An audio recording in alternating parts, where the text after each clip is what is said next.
व्हायचं का नाही व्हायचं हा पूर्ण आणि पूर्ण जोडप्यांचा विषय असतो. त्यांना मूल हवंय, त्यांना मूल नको आहे, त्यांना 1 हवंय, त्यांना 2 हवंय, त्यांना 4 हवंय. सो हे everything is on that couple.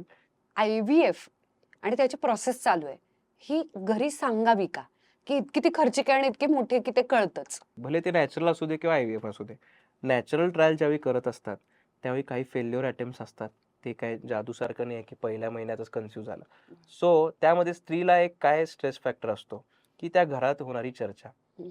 जर तुम्ही फार अनाउन्स करून जर ट्राय करत असाल, तर ते काय होणार? Every month end she has to answer. तिला विचारलं जाईल, तुझं काय झालं? आणि तुम्ही हे न सांगता केलं तर जास्त उत्तम आहे त्या स्त्रीसाठी. कारण पुरुषांना युजुअली प्रश्न विचारले जात नाहीत.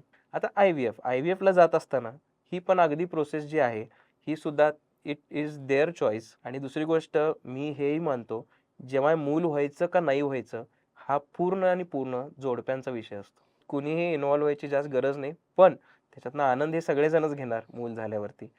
पण ह्यामध्ये न सांगितलेलं जास्त बेटर आहे. ते स्त्रीसाठी खूप बरं आहे. आता ह्या सगळ्या प्रक्रियेमध्ये आमच्याकडे जेव्हा स्त्री येते, त्यावेळी ती कधी-कधी एकटी येते. ती माहिती करून घेते. हसबंड यायला तयार नसतात, की तुला होतच नाही. त्याने त्याला टॅगच दिलेला असतो. हो. ते इव्हॅल्युएट करायला पण तयार नसतात. हा फार एक सोशल हे फ्युचर आहे आणि त्या फ्युचरला ह्या सगळ्या त्रासदायक स्त्रिया सायकॉलॉजिकल स्ट्रेसमध्ये जात आहेत.